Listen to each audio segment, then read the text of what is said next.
thousand years, gold has been the world's most reliable store of value.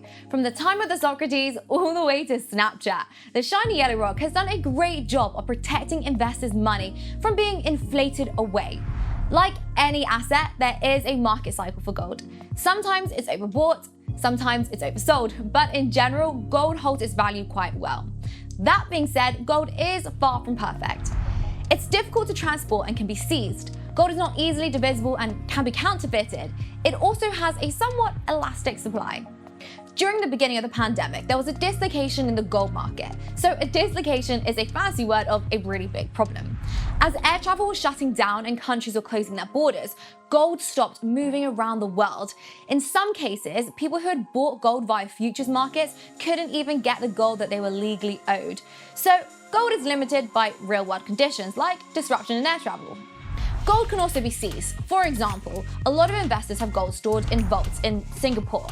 If China invaded Singapore, those investors would probably lose their gold. Do we think that China is going to invade Singapore? Well, probably not in this lifetime, but it showcases one of the vulnerabilities of storing physical gold. Another problem is divisibility. If you have a gold bar, you can't exactly cut it in half or chop it into quarters. Gold is difficult to divide, especially on a smaller scale like $50 or $20 worth of gold. This also brings up the question of purity. So assaying gold is a technical process that requires time and expertise.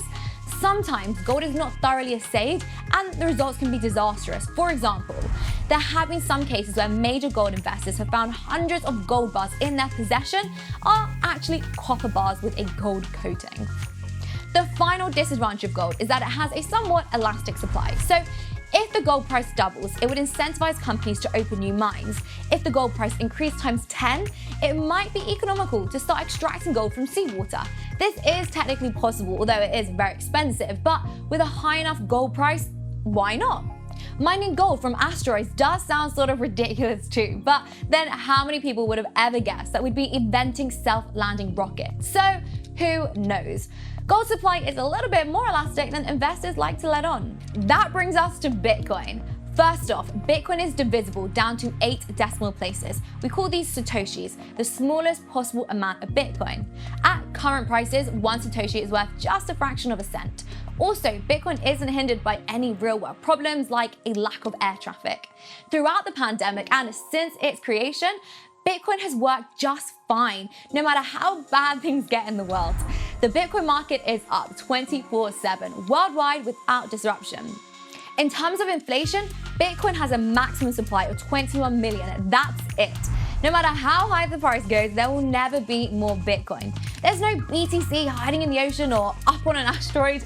Bitcoin also doesn't have a problem with fraud. You either have Bitcoin or you don't. Anyone can verify that the coins are in a wallet. No copper Bitcoin, no low quality Bitcoin.